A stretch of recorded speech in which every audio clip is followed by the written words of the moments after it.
அம்மா நம்மளை கையில தூக்கி முதல் முத்தம் கொடுத்தது அம்மா. நம்ம பிறந்த உடனே நம்ம அழுவுறத பார்த்து முதல்ல ஆனந்த கண்ணீர் வடிக்கிறதும் நம்ம அம்மா தான். நம்ம வளர்ந்ததுக்கு அப்புறம் நம்ம அழுத போதெல்லாம் நம்மளை சிரிக்க வச்ச முகமும் அம்மா தான்.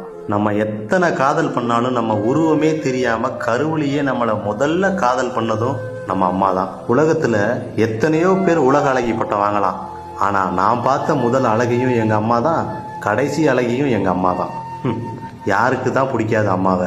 அப்பா வந்து நம்மளை அடிச்சு அதட்டினாலும் ஓடி வந்து என் பிள்ளைய அடிக்காதீங்கன்னு தடுத்து, வலிக்குதாப்பா அப்பாவை அடிச்சு போடலாம் விடு அப்படின்னு சொல்றதும் நம்ம அம்மா தான். பசினா என்ன அப்படிங்கிற வார்த்தைக்கு அர்த்தமே தெரியாம வளர்த்துனவ தான் நம்ம அம்மா. பிள்ளைக்கு கறி குழம்பு செஞ்சு தரணும் அப்படிங்கிறதுக்காக வாரம் முழுக்க காட்டு வேலைக்கு களை வெட்ட போன காசையெல்லாம் சேர்த்து வச்சு ஆசை தீர சமைச்சு தருவா அம்மா.